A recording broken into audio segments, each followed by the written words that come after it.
Amados hermanos, paso a ustedes, muchas gracias. Por favor, tomen su lugar.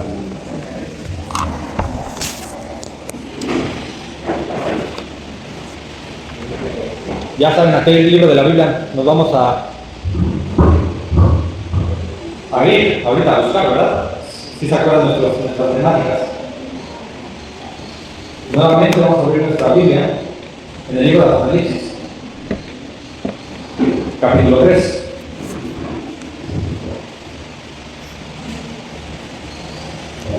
Y hemos llegado al final de los mensajes a las iglesias en ese tiempo en Asia Menor, esperando que igual este proceso, este ciclo, sea para nuestra iglesia. Hoy sería el último mensaje a escudriñar en las Escrituras de lo que Dios tiene que decir y que está diciendo a la iglesia en este tiempo.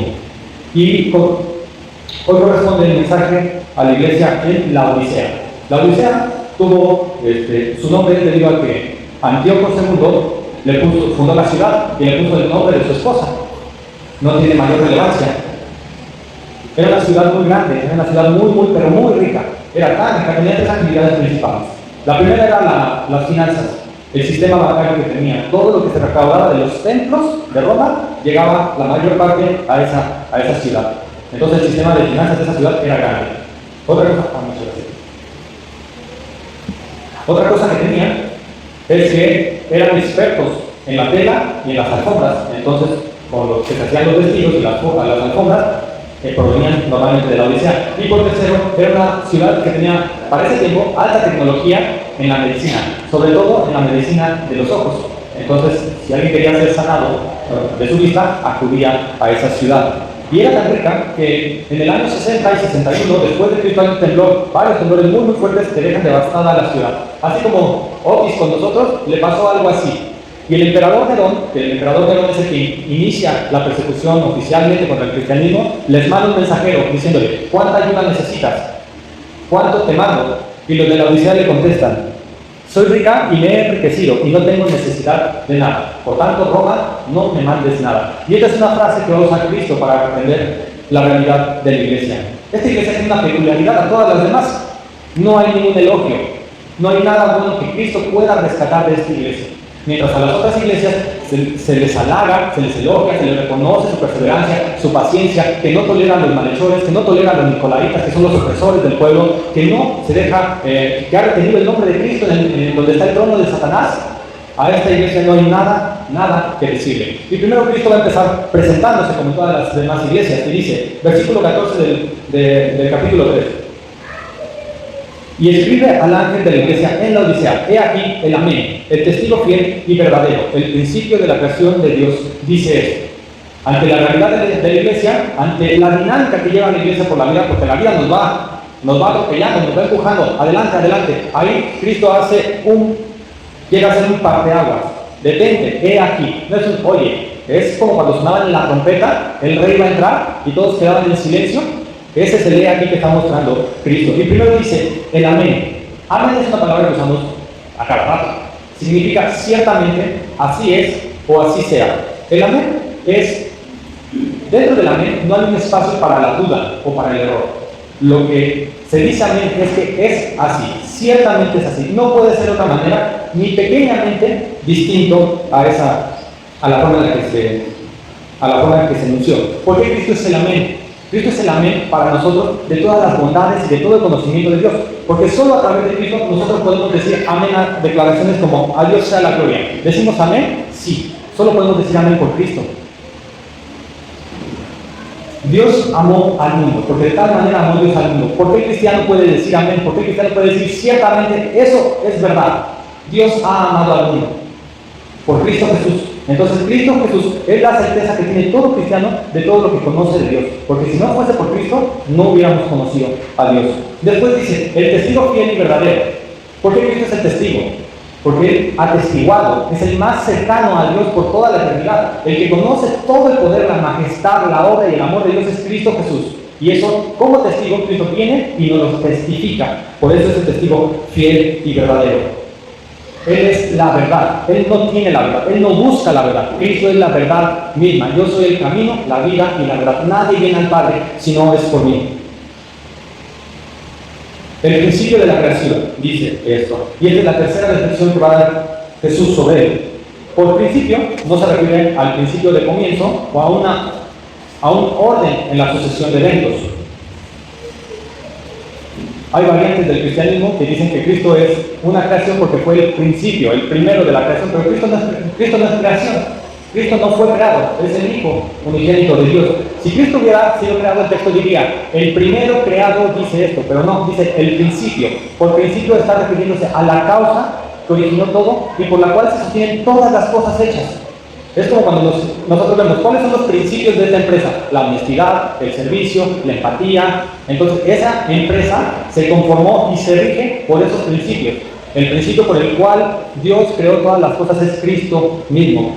Dice Hebreos capítulo 1, versículo 1 al 3, dice: Dios, habiendo hablado muchas veces y de muchas maneras en otros tiempos a los padres por los profetas, en estos postreros días nos ha hablado por el Hijo, a quien constituyó heredero de todo y por quien asimismo hizo el universo. Y por quien asimismo hizo el universo, el cual siendo el resplandor de su gloria, la imagen de su misma sustancia. Y algo similar lo tenemos en Juan 1:1.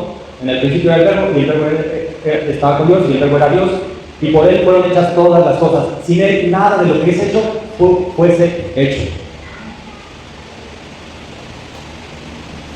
Yo conozco tus obras, versículo 15 de Apocalipsis 3. Yo conozco tus obras, ni eres frío ni caliente. Ojalá fueses frío o caliente, pero por cuanto eres frío y no frío ni caliente, te vomitaré de mi boca. Dios no juzga por apariencias. Dios juzga con justo juicio. Él sabe todas las causas de todas las cosas. No ve solo lo que está pasando, sino ve la intención de lo que está pasando. Ve el corazón del hombre al hacer. Y dice, yo conozco, por eso dice, yo conozco tus obras. Yo realmente sé el origen de tus obras. ¿Te motiva el amor? ¿Te motiva el odio? ¿Te motiva el estatus? ¿Las apariencias? Jesús sabe todo eso. Y la conclusión a la que ha llegado con esta iglesia es, como les había mencionado, las otras iglesias tenían obras que reconocerse. Tienes obras de paciencia, amor, te han mantenido firme. No toleras a los idólatras, a los nicolaitas. ¿Cuál es la única obra que puede Cristo reconocer en la iglesia de la Odisea? Que eres tibio. Eso es lo único que haces, ser tibio. Este texto normalmente lo han utilizado y tenemos que corregir un poquito nuestra forma de interpretación. A mí me lo enseñaron así, desde chiquito yo escuché esto. No, Dios va a invitar a los tibios, ¿no? Entonces tienes que ser frío o caliente. Y por tibio nos referimos a alguien que tiene un pie dentro de la iglesia y el otro pie fuera de la iglesia. Y por fríos entendemos que son los muertos espirituales, ¿no? Y por calientes los que están fervientes en la fe. Con una pregunta, esa interpretación se cae. ¿A poco Cristo le va a decir a los fríos, a los muertos espirituales, vengan a mí, benditos de mi Padre, entren en su gozo, en el gozo del Señor? ¿Por qué los fríos iban a entrar y los tibios no? No, realmente los tibios ni los fríos van a entrar. Los fríos, tanto los tibios, van a ser desechados. Entonces, ¿a qué está haciendo referencia el texto? Bueno, primero tenemos que entender que Cristo le está hablando a una iglesia. No está evangelizando. Está hablándoles a personas que ya habían conocido del evangelio. Estaban calientes e iban en tendencia a lo frío. Por eso están tibios, se van a levantar. Entonces, la iglesia de la Odisea no era ni fría para reconocer su dependencia de Cristo, la necesidad de Cristo, pero tampoco era caliente, no se veía el fervor de un cristiano. Había tres tipos de agua en la Odisea. La Odisea era muy rica y entonces de manantiales, géiseres de agua, pusieron tuberías. Y esas tuberías traían agua caliente que lo usaban para dos cosas, para baños termales, relajantes o para cuestiones medicinales. Pero también había agua fría, y el agua fría era para refrescar la sed. Y había una tercera agua, el agua tibia, que venía de dos procedencias. Una, el agua que se enfriaba de la tubería, por lo cual era una agua desagradable. Si ustedes cuando llegan muy acalorados del trabajo o de la calle y toman una agua tibia, les es desagradable. Así como que se siente viscosa, se siente que no refresca, se siente que no hidrata. Esa era la primera forma, ¿no? Y la otra, esa agua tibia podría ser agua de desecho, ¿no? O sea, el agua que ya está putrefacta, que ya se ha quedado estancada y que se ha empezado a pudrir. ¿Qué le hacían esas dos tipos de agua? Las tiraban. Los de la Odisea la tiraban, esa agua tibia. No me sirve ni para los remedios medicinales o para los baños y tampoco me sirve para beberla. Entonces, ¿qué hacían? Entonces usaban para fregar el piso, para las cosas del baño, las cosas sanitarias. Y el agua fría la usaban para beber. Para nosotros, ¿qué significa esto? El agua fría es el agua que refresca al sediento.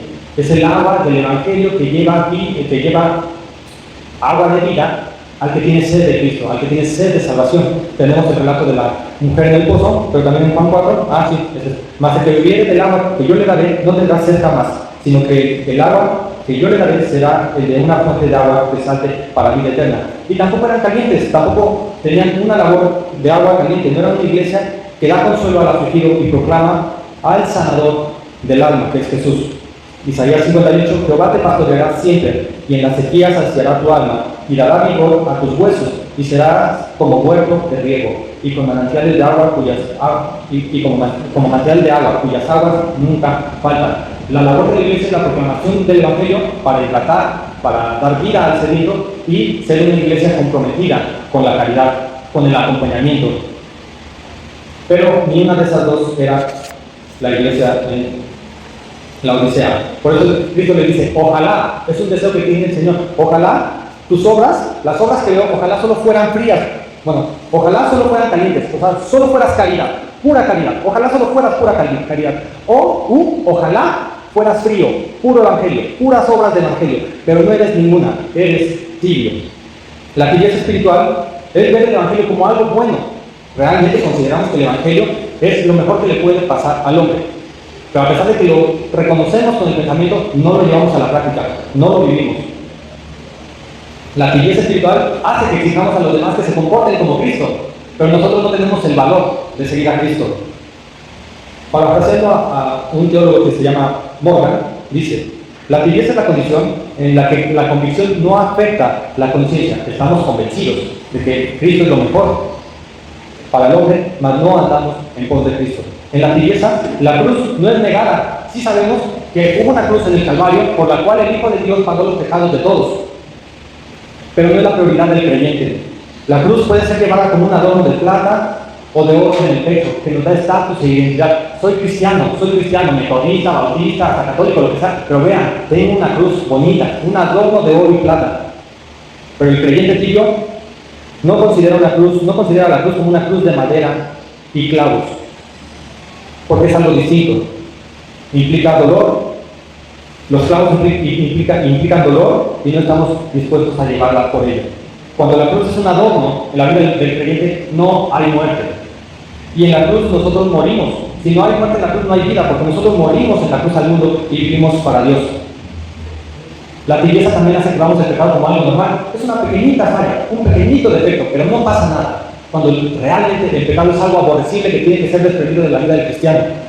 Y cuando vemos a alguien, y si nosotros somos tibios, cuando vemos a alguien que está en pecado, ni siquiera podemos mover un dedo para salvar a esa persona de su condición. Es como la esposa de Lot.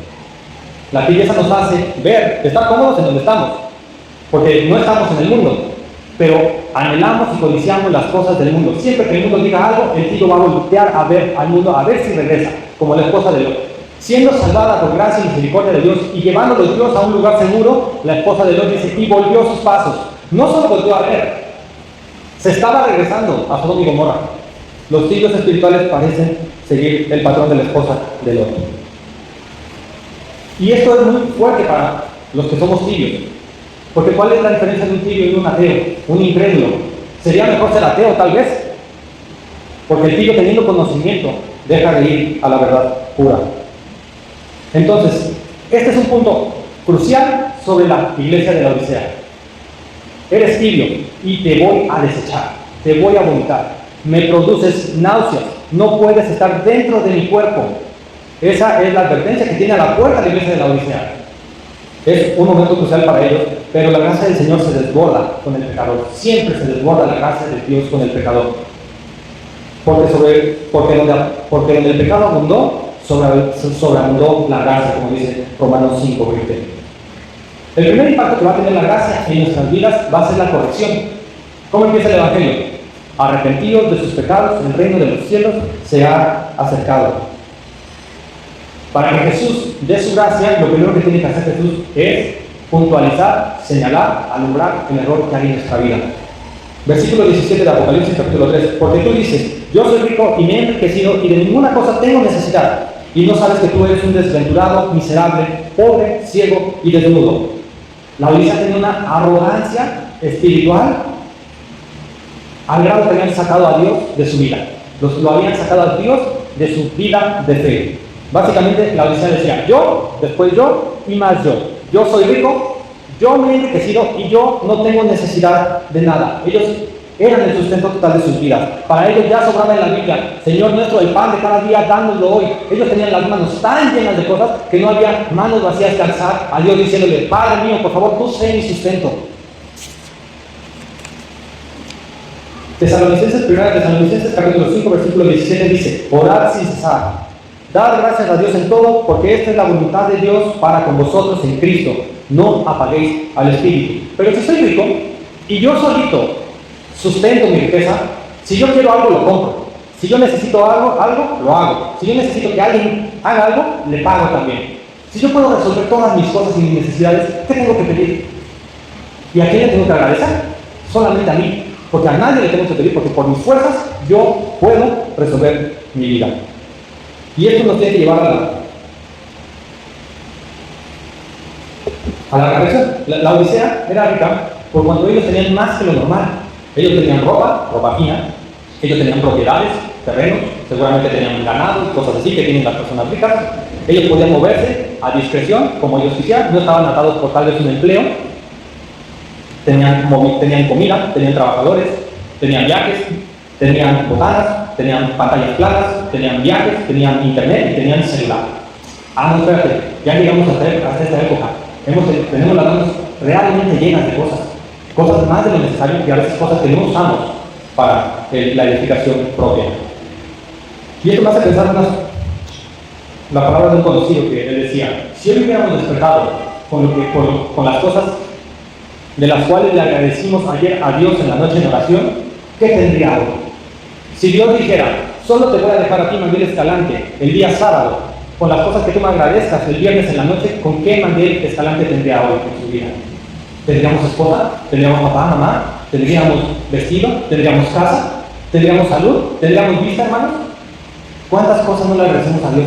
Porque asumimos que son nuestras por propiedad, que por nuestros méritos, por nuestras fuerzas, las hemos conservado hasta el día de hoy. ¿Qué tendría usted, hermano? Para esto Job nos ayuda mucho porque es un distintivo en toda la Biblia. Job, el distintivo de Job no es que era un hombre rico, porque hombres ricos en la Biblia había muchos. El distintivo de Job era la apreciación que Dios tenía de él. Hombre perfecto, recto y temeroso de Dios y apartado del mal. Esa era la verdadera riqueza de Job. Job nos permite ver que las riquezas no son malas, sino cuál es tu prioridad. En Job está muy claro, Dios dio, Dios quitó, bendito sea el nombre de Jehová. Santiago 1:17 dice, porque todo don perfecto y toda buena dádiva proceden de lo alto, del Padre de las luces. Y Pablo dice, ¿qué tienes que no se te haya dado? Y porque se te ha dado, te comportas como si no se te haya dado. La iglesia, en la Odisea, no solo podía estar perdida en lo material, sino también en los dones y las personas que habitaban dentro de la iglesia. Tenían seguramente buenos predicadores, tenían buenos directores, tenían buenos diáconos, tenían una doctrina sólida. Porque a diferencia de las otras iglesias, Cristo les dice, ten cuidado con esos que meten doctrinas falsas, ten cuidado con esa Jezabel, ten cuidado con ese Balaam, ten cuidado con los nicolaitas, ten cuidado con esos que desprestigian el nombre de Cristo. A la iglesia de los Odisea, seguramente eran fuertes doctrinalmente. Nada necesitaba, ni en lo material, ni en lo espiritual o en lo eclesial, en la vida de iglesia. Pero Jesús, en esta, les digo que va a empezar a señalizar el error para que la iglesia pueda ser un objeto de la gracia de Dios. Y va a poner al descubierto este orgullo que tenía. Yo soy rico, yo me he enriquecido y yo en nada tengo necesidad. Esa frase que pertenece a esa región, Cristo la iba a desarticular. Primero le dice,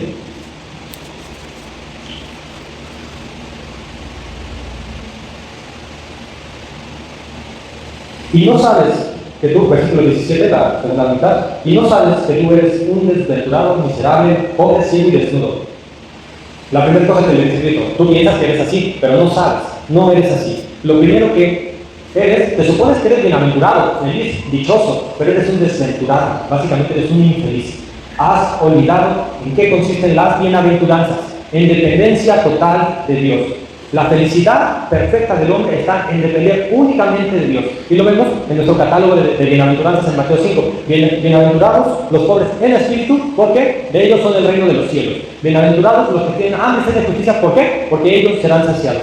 Bienaventurados los pacificadores, porque ellos serán llamados hijos de Dios. Bienaventurados los de corazón limpio, porque ellos verán a Dios. ¿Quién es el que suple todas esas necesidades? Dios. Dios es el que les va a dar el reino, Dios es el que los va a llamar hijos de Dios, Dios es el que se va a dejar ver por aquellos que son de puro corazón. Segundo problema, eres pobre. A la iglesia de Esmirna le dicen, tú eres pobre, ciertamente eres pobre, pero eres rica.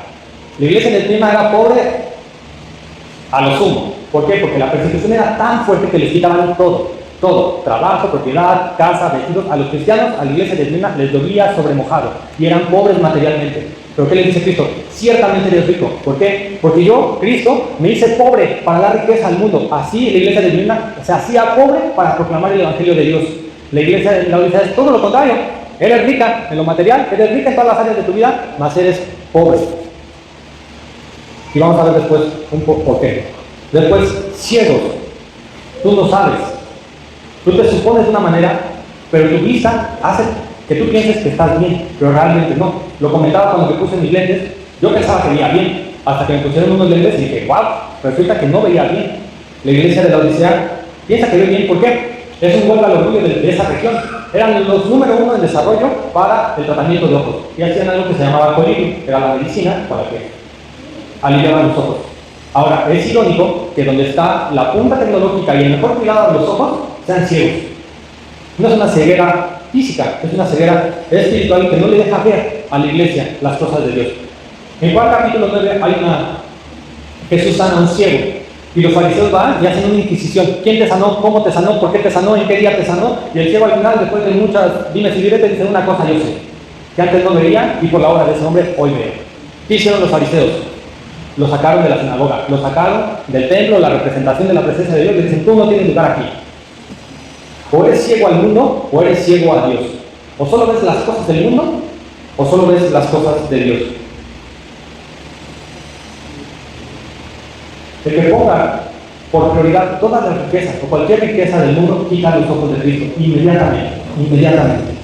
Hemos dejado que está Jesús y ponemos un buen de distractores enfrente de Jesús, y nos olvidamos de buscar en todo momento a Jesús. La última realidad que Jesús va a derrumbar es que ellos dicen: no tenemos ninguna necesidad, y Jesús les contesta: están desnudos, visten de forma andrajosa, como pobres. La Odisea era como la capital de la moda, no era como Nueva York.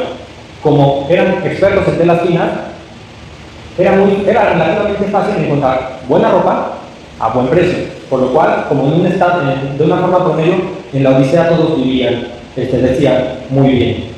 Pero aquí la cosa es que Jesús ya puso primera evidencia, segunda evidencia, y aquí ya es un caso totalmente desafortunado. Estás desnudo. ¿Cómo te vas a dar cuenta que estás desnudo? Eres ciego. Y si te dieras cuenta en tu ceguera que estás vestido mal o que estás desnudo, ¿cómo lo vas a resolver si también eres pobre? Por eso eres desventurado. Cuando en Apocalipsis se habla de las vestiduras, está haciendo una referencia directa a la conformidad de Cristo. ¿Qué tan real es Cristo en nuestra vida? Nosotros, como cristianos, estamos revestidos de Cristo. Y Jesús le está diciendo a ellos: estás desnudo. No veo a Cristo en ti. No me veo en ti. Estás totalmente desnudo. Por tanto, versículo 18: yo te aconsejo que de mí compres oro refinado en fuego para que seas rico, y vestiduras blancas para vestirte, y que no se descubra la vergüenza de tu desnudez. Y unge tus ojos con colirio para que veas. Este es un consejo, y a mí me dolería un poco que Cristo me diera: te sugiero, porque te sugiero es: hazle como quieras. Esta es mi sugerencia, ya tú sabrás. No, Dios mío, mándame, dime, sé valiente, dime, sigue mis mandamientos. Eso me daría seguridad. Aquí Cristo les está diciendo: te aconsejo que de mí compres. Ahora, aunque sea una sugerencia, Cristo está buscando el bien de la persona. Que de mí compres lo que necesitas para realmente tener una vida plena. En Isaías 55, capítulo 1, versículo al 2, dice: a todos los sedientos venid a las aguas, y los que no tienen dinero, venid, comprar y comer.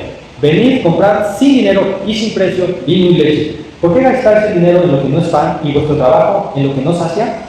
Oídme atentamente y comed del bien, y se deleitará vuestra alma con grosura. ¿Cómo te vamos a comprar, Cristo, si estás diciendo que no tenemos dinero? Pues la moneda de cambio que pide el Señor es que se reconozcan que no tienen con qué comprar las bendiciones celestiales. Piénsalo de esta manera. No hay forma que el hombre pueda comprar algo de las bóvedas celestiales de Dios. No le alcanza. No hay forma. Me parece muy irónico y chistoso cuando también me da rabia, porque hay personas que están vendiendo lotes en el reino de Dios. Y hay gente que le está comprando. A ti te va a tocar al lado de los apóstoles. Esa se llama Villa Paraíso. Y cuesta tantos millones de pesos. Pero vale la pena. Y entonces la gente, cegada, engañada, va y les compra, pensando, ni siquiera pensando lógicamente, ¿tú cómo vas a poder comprar algo del reino de Dios? El hombre no puede comprar eso. ¿Qué quiere que compre Cristo? Bueno, primero quiere que se reconozcan que no tienen con qué. Y esa es la condición perfecta, porque dice, compra, en el versículo de Isaías, compren sin dinero, sin costo, no va a haber precio, pero tienes que venir sin dinero, porque donde tú traigas tu cartera de la Odisea, de la ciudad rica, no te va a alcanzar. ¿Qué es lo primero? El oro.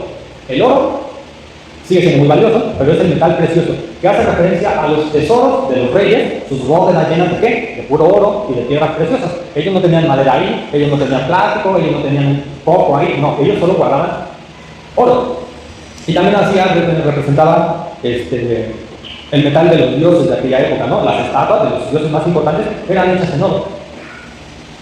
Pero si el oro representaba a esos falsos dioses, entonces, ¿por qué Cristo le dice compra el oro verdadero? Dice purificado al fuego, refinado al fuego. ¿Por qué? Porque Cristo es el oro verdadero. Y como oro verdadero, Él tendría que ser nuestro mayor tesoro.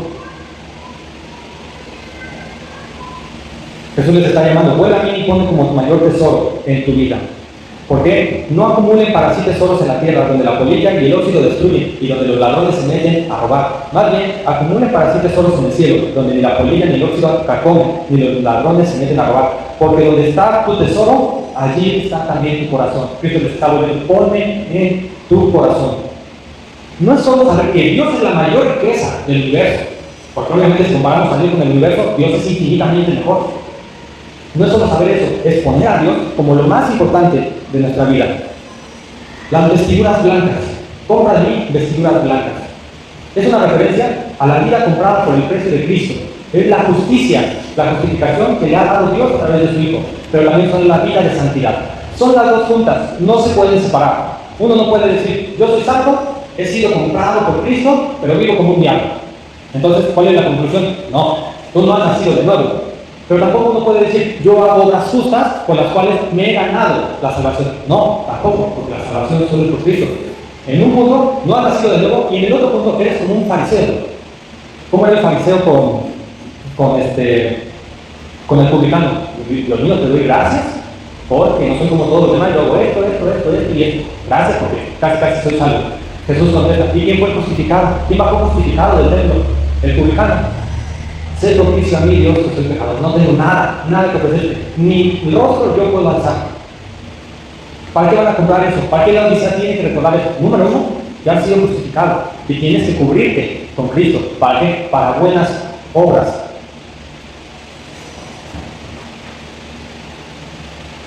Porque por más que nosotros podamos hacer, fuera de Cristo, todo lo que hagamos son como trapos de inmundicia delante del Creador. Como dice Isaías 64, capítulo 6. Ahora, ¿para qué la van a comprar? Para revestirse y se tapar toda su vergüenza. Mi niña Hani, cuando llega la noche, a veces tiene la emoción y dice, hazme taquito, papá, ¿no? Entonces consiste en que yo agarre una cobija y la envuelva totalmente a mi Hani y así la avienta a la cama. Cuando envuelvo, pues es una cobija grande, ¿no? Pues mi niña todavía está chiquita, cualquier cobija le queda casi grande. Entonces la tapo de aquí y le da vuelta. Pues así es como un taquito, es como un burrito, un tamal, ¿no? Mi niña luego trae su ropa. Y en su ropa trae manchas de comida, de plumón, de crayola, de todo lo que pudo encontrarse, con todo lo que se pudo ensuciar. Cuando yo cubro a mi hija, no se le ve nada. Nada. Todo defecto de mi hija, o de la ropa de mi hija, ha quedado cubierto. Así el cristiano, todo defecto que tenga, mientras el cristiano apunta a Cristo, todo defecto que tenga va a ser cubierto por la obra de Cristo. Compres de mí colirio para que unjas tus ojos. Cuando llegaban ahí del desierto y llegaban a la ciudad, compraban colirio porque la arena les molestaba los ojos, les irritaba los ojos. se echaban sus gotitas de coliro y les refrescaba la vista y podían otra vez ver nítidamente o correctamente, ¿no? Ya uno ya llega así. Jesús está usando esta figura del colirio, que era algo muy común para ellos, para decir, renueva tu visión espiritual, para que sepas dónde estás poniendo tus prioridades, para que sepas tú dónde estás poniendo las manos, para que sepas tú qué estás agarrando y si es adecuadamente lo que tienes que agarrar. Dice Efesios capítulo 1, versículo 17, para que el Dios de nuestro Señor Jesucristo, el Padre de gloria, os dé espíritu de sabiduría y de revelación en el conocimiento de Él, alumbrando los ojos de vuestro entendimiento para que sepáis cuál es la esperanza a que Él os ha llamado, y cuáles son las riquezas de la gloria de su herencia en los santos, y cuál es la supereminente grandeza de su poder, para con nosotros los que creemos, según la operación del poder de su fuerza. Alumbrarnos los ojos de vuestro entendimiento para que sepáis cuál es la esperanza a la que nos ha llamado. Cuando renovamos nuestra vista, no es para decir, ¡ay, qué bonito se ve!, sino para que corrijamos nuestra conducta. Cuando se va la luz en mi casa en la noche, y yo creo que la de todos, se deja de ver todo. Y si usted tiene que pasar a la habitación de al lado, ¿qué pasa? Tropieza con todo. Yo más en la sala, porque están todos los juguetes de mis niños, que están regados. Entonces, yo voy así, me voy a encontrar algo, y voy pisando cosas y quitando cosas. Pero a veces pasa que llega la luz en ese mismo momento. Y entonces uno puede ver toda la habitación. Sería ridículo que yo siga pisando las cosas, y tropezando y cayendo con la silla, etcétera, etcétera. No, cuando yo ya tengo la visión completa, ¿qué hago? Evito el obstáculo. ¿No? Ya uno ya puede. Esa es la visión que quiere darnos Cristo. No es para que digas, ay, qué bonito se ve. Mira, que sí es un pecadote, sino para que corrijamos nuestra forma de vida. Versículo 19 de Apocalipsis. Yo reprendo y castigo a los que amo. Sé pues celoso y arrepiéntete. Yo reprendo y castigo. Suena una palabra fuerte hoy en día, castigo. Pero resulta que castigo viene de la misma raíz que pedagogía. La reprensión y el castigo tienen como fin una enseñanza o un bien mayor para la persona que se está disciplinando. Así como con un hijo. Uno lo castiga y si un hijo saca malas calificaciones, lo vamos a castigar. Y no sales a jugar en las tardes hasta que mejores tus calificaciones. Cualquier parecido con la realidad es una coincidencia, El castigo puede ser molesto al principio, pero busca un bien mayor. Ten buenas calificaciones porque tendrás mejores oportunidades de vida. Y el castigo es propio de un padre amoroso. Un padre amoroso que está al cuidado de sus hijos los va a estar castigando, los va a estar disciplinando. Porque si nosotros veamos que un padre no castiga, no dirige, no disciplina a sus hijos, difícilmente le llamaríamos un padre que está interesado. Sería un padre indiferente, que mi hijo haga lo que quiera, como quiere, que le vaya como sea. Difícilmente veríamos que ese padre es amoroso. Dios no es así. Dios es un padre amoroso. Y porque es un padre amoroso y porque somos sus hijos, y esto es una realidad muy bella para esta iglesia y para nosotros, que a pesar de estar en un error garrafal, en una situación espantosa, Dios los sigue considerando sus hijos. Dice Hebreos, que es un texto clásico para eso, Hebreos 12, versículos 6 y 7, porque el Señor al que ama disciplina y azota a todo el que recibe por hijo. Si soportáis la disciplina, Dios os trata como a hijos, porque ¿qué hijo es aquel a quien el Padre no disciplina? El creyente tiene que experimentar la disciplina de Dios sí o sí todo el tiempo, porque donde no experimentamos la disciplina de Dios, quiere decir que pues este es un hijo, ¿para qué lo disciplino? ¿Y por qué Dios nos tendría que disciplinar todo el tiempo? Porque Dios quiere que crezcamos a la estatura y a la altura del varón perfecto que es Cristo Jesús. ¿Ya llegó ahí? No. ¿Va a llegar ahí? No. En esa tierra no. Entonces, todo el tiempo que yo tenga de vida, Dios me va a estar empujando al crecimiento. Jesús está demandando el compromiso en cualquier tiempo y en cualquier momento. Sé pues celoso. Ten ese celo de que en cualquier momento de tu vida, en cualquier lugar de tu vida, tú vas a estar guardando mis palabras. Arrepiéntete. Modifica tu forma de pensar, de sentir y de hacer.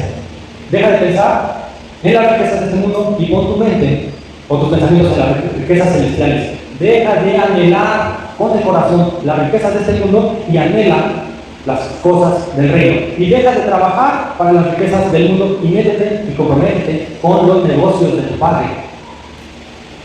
Normalmente las personas viven buscando la gloria de Dios, pero no buscan al Dios de la gloria. Y es una pequeña diferencia, pero es muy grande. Es pequeña diferencia en cuestión a las palabras, como están ordenadas, pero es muy grande. La gente está buscando la gloria de Dios y no al Dios de la gloria. En estos tiempos las personas viven enamoradas del poder de Dios y sus bendiciones. Y es lo único que les importa a las personas. Han olvidado vivir conforme a Dios y hoy solo usan la Biblia para ver qué pueden sacarle a Dios. Como bendeciste a este, ¿Te acuerdas que a este lo pusiste en el mayor de los puestos del gobierno? ¿Recuerdas que a este le sanaste la enfermedad? ¿Recuerdas que a este que lo atormentaban sus enemigos tú los destruiste a todos? Pues bueno, ahora quiero que así hagas conmigo. Y es la forma en la que las personas están abriendo la Biblia. A ver cómo obtengo una bendición de Dios. Cuando han dejado de usar la Biblia para ver cómo vivo más conforme a Dios. ¿Por qué? Porque Dios es mi riqueza. Versículo 20. He aquí, yo estoy a la puerta y llamo. Si alguno oye mi voz y abre la puerta, entraré a él y cenaré con él y él conmigo. El que venciere le daré que se siente conmigo en mi trono, así como yo he vencido y me he sentado con mi Padre en su trono. El que tiene oído, oigan lo que el Espíritu dice a las iglesias. Espero no me gane el sentimiento en esta parte, porque es una de las más emotivas y confrontantes figuras que hay en la Biblia. Presentarse Cristo así: yo estoy a la puerta y llamo. Si alguno oye mi voz y abre la puerta, entraré a él y cenaré con él y él conmigo. Normalmente lo usamos para evangelizar, pero pues ya digo por el contexto que no le está hablando a los muertos espirituales, le está llamando a los que se hacen llamar sus hijos, ya lo conocen. No está haciendo un llamado a la salvación, está haciendo un llamado a renovar nuestra comunión con Cristo. Para los que ya tienen obviamente la comunión, obviamente, el paréntesis, sí hay que ir por los que no están, los que están fríos espiritualmente. Al principio, y en todas las presentaciones, vemos a un rey soberano, todopoderoso, el principio por el cual fueron hechas todas las cosas, el primero y el último, el que tiene ojos de llama de fuego que disciernen todos los corazones de los hombres, el testigo fiel y verdadero, el amén, la certeza absoluta, el todopoderoso. Y ahora el todopoderoso se encuentra fuera de su iglesia, lo han sacado de su hogar y está esperando que un mendigo le abra. El rey, que tiene la autoridad de todo, ha cedido un poco y está esperando la respuesta del pobre, del que no tiene la fuerza o no debería tenerla. ¿Por qué está Cristo llamando? Porque la iglesia ha excluido a Dios de su vida de fe. ¿Y adivinen qué? La iglesia necesita a Cristo, porque sin Cristo nada podemos hacer. Un teólogo, se llama Charles Caldwell, reflexiona sobre esto y da unas palabras que dice: cuán increíble que Cristo pueda ser retenido fuera de su propia iglesia, y cuánta misericordia la suya, de Cristo obviamente, que continúa pidiendo la entrada. Es una gracia admirable la que vemos en el Señor, porque no deja a la arrogante iglesia que se hunde en su error. Cristo, ¿quién podría ya dejarlo? Yo te lo di todo allá en la cruz, hazle como puedas. Yo ya desbordé todo, así todo el cielo lo acabo de desbordar en la cruz por ti, lo aceptaste, pero a la mera hora me abandonaste. No, aún en el error, y aún así que Cristo ya haya dado todo, sigue buscando al que está en el error para que éste siga teniendo vida eterna. Ahora, Jesús está a la puerta está cerrada, y Jesús va a empezar a llamar. ¿Cómo llama usted a la puerta? Allá no había timbre. Entonces, como la puerta de mi casa, que ya puede haber timbre, pero no los tenemos. ¿Cómo tocamos? Con la mano. Y quiero que vean toda esta figura y todo lo que implica. Cristo está alzando la mano y está tocando la puerta. ¿Cómo está la mano de Cristo? ¿Recuerdan? Está perforada. ¿Y sabe por qué está perforada? Porque le crucificaron. ¿Y sabe por qué le crucificaron? Por usted y por mí. El que ha dado todo por nosotros llama a la puerta. Y a pesar de haber dado todo en el Calvario, hoy sigue buscando. Porque Cristo es el mismo ayer, hoy y siempre. Yo no sé de dónde saca la gente ahora que es un Dios terrible en el Antiguo Testamento y es un Dios bueno en el Nuevo Testamento. Cristo es igual ayer, hoy y siempre. Mientras el hombre traicionaba una y otra vez a Dios, adivinen qué hacía Dios una vez más, extendía la mano de rescate del hombre. El propósito de esto es: si alguno oye mi voz y abre la puerta, entraré a él y cenaré con él y él conmigo. Y es otra imagen impactante. En otras palabras, para pasarlo un poquito, es Cristo hablando, gritando a la puerta. ¿Habrá uno todavía ahí adentro que yo sea su mayor tesoro? ¿Habrá uno ahí adentro que no haya llenado sus manos con las ofertas del mundo y con las tentaciones de Satanás? ¿Habrá todavía ahí adentro en esa iglesia alguien que me elija a mí sobre todas las cosas sin importar las consecuencias? Si es así, abra la puerta. ¿Quiénes van a abrir la puerta? Primeramente, el que es conmovido totalmente por el llamado de Cristo. Ver a Cristo en la puerta, expuesto a las seguridades del clima, y que sigue llamando día tras día, paciente y paciente, hasta que la gracia aguante. Ahí va a estar llamando.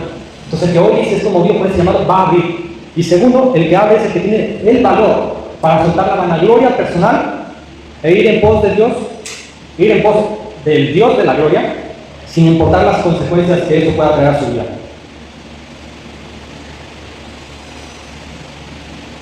esa persona, ese hijo que está dentro, que se conmueve y actúa en pos de Dios, Cristo dice, yo lo disciplino porque es mi hijo.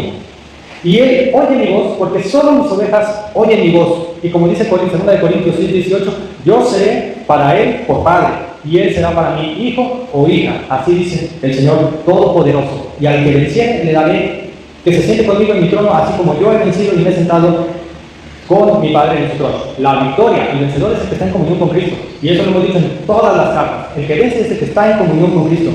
Nosotros, hay una promesa puesta para todos nosotros. Primera de Juan, capítulo 3. Amados, ahora somos hijos de Dios. Y aún no se ha manifestado lo que hemos de ser, pero sabemos que cuando Él se manifieste, seremos semejantes a Él, porque le veremos tal como es. Porque, antes bien, como está escrito, cosa que ojo no vio, ni oído dio, ni corazón de hombre ha concebido, son las que Dios ha preparado para los que le aman. El preámbulo que Dios y Cristo nos da de la promesa eterna, o la promesa que nos está esperando, es tener un trono con Cristo, compartir el trono con Cristo. Y ojo, hermano, porque aquí la atención de este mensaje no tiene que ir en función de la promesa. Si fuese así, estamos codiciando la gloria de Dios y no al Dios de la gloria. Estamos, que bien, una promesa más y yo la quiero. No, la atención que tenemos que tener en este mensaje es el llamado de Cristo. Porque pudiera ser que nosotros somos similares o peores a la iglesia de la Odisea. Pudiera ser que aparentemente dentro de los muros de la iglesia todo esté en orden, pero el asunto no es la funcionalidad que tiene la iglesia. Es una iglesia bien ordenadita, bien organizada, todo le sale perfecto. Ese no es el asunto. El asunto es qué posición ocupa Cristo en nuestra iglesia. ¿Está en el centro o está allá afuera? Es un acto de soberbia no dirigir nuestros oídos, nuestros ojos, nuestro corazón todos los días a la cruz de Cristo. Un poeta que se llama Lope de Vega escribe este soneto. ¿Qué tengo yo que de mi amistad procuras? ¿Qué interés se te sigue, Jesús mío? Que a mi puerta cubierto de rocío pasan las noches del invierno a oscuras. Oh, cuánto fueron mis entrañas duras, cuán necio fui, pues no te abrí. Cuán extraño desvarío, si de mi ingratitud el hielo frío secó las llagas de tus palmas puras. Cuántas veces el mensaje me decía, alma, asómate ahora a la ventana, verás con cuánto amor tan fuerte Cristo te llama. Y cuántas veces mi soberana arrogancia, mañana la abriremos, contestaba. Y así lo mismo responderá mañana. La arrogancia y la soberbia del hombre no es de sorprender. Realmente lo vemos día tras día y lo vemos página tras página de la Escritura. Lo que sobresale realmente y lo que asombra de este mensaje es que Dios nos permite ver que a pesar de todo, Dios sigue procurando llamar a sus hijos a la vida eterna y a la comunión con Él. Que su amor no se ha apagado a pesar de nuestra rebeldía y sigue buscando lo mejor para nosotros. Y lo mejor para nosotros es una vida con Él. No mantengamos a Dios al margen de nuestra iglesia y de nuestra vida, sino que siempre situemos a Dios en el centro de todo. Demos ese voto de confianza a Dios, de decirle, tú eres mi sustento, en ti lo tengo todo, fuera de ti no me interesa nada. Porque hermanos, si tenemos todo lo que el mundo puede ofrecer y no tenemos a Cristo, no tenemos nada. Pero si el mundo nos aborrece, si el mundo nos quita todo, si derrochamos o ignoramos las ofertas de este mundo, las ofertas que pueda tener Satanás sobre nosotros, y que por eso podemos ser perseguidos hasta las últimas consecuencias, y tenemos a Cristo, lo tenemos todo. Entonces, el mensaje de Dios a hoy, y con esto cierran el mensaje a las 7 iglesias: Cristo sea el centro de tu vida. Te voy a invitar al ministerio de alabanza si puede pasar. Dios te bendiga.